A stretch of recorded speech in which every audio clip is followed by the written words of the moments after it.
پیارے آقا صلی اللہ علیہ وآلہ وسلم نے ارشاد فرمایا، میں اس آدمی کے لیے جنت کے اطراف میں ایک گھر کی ضمانت دیتا ہوں جو حق پر ہونے کے باوجود جھگڑا چھوڑ دے۔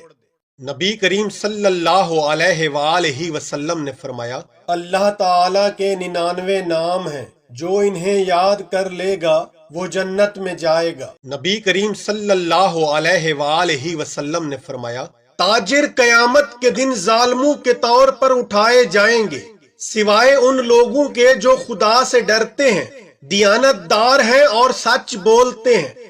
نبی کریم صلی اللہ علیہ وآلہ وسلم نے ارشاد فرمایا، جس شخص نے دنیا میں شراب پی وہ آخرت میں اس سے محروم رہے گا۔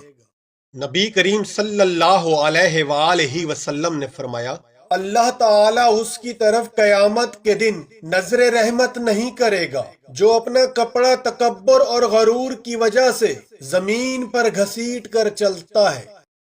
پیارے آقا صلی اللہ علیہ وآلہ وسلم نے فرمایا، بندہ ایک بات زبان سے نکالتا ہے اور اس کے متعلق سوچتا نہیں، کتنی کفر اور بے ادبی کی بات کی ہے، جس کی وجہ سے وہ دوزخ کے گڑھے میں اتنی دور جا گرتا ہے جتنا مغرب سے مشرق دور ہے۔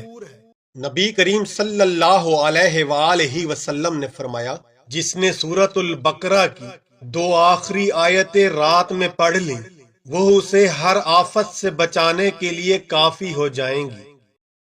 نبی کریم صلی اللہ علیہ وآلہ وسلم نے فرمایا، سوتے وقت چراغ بجھا لیا کرو، کیونکہ موذی جانور بعض اوقات جلتی بتی کو کھینچ لیتا ہے اور اس طرح سارے گھر کو جلا دیتا ہے۔ نبی کریم صلی اللہ علیہ وآلہ وسلم نے ارشاد فرمایا، کسی مسلمان کو گالی دینا گناہ ہے اور اس سے لڑنا کفر ہے۔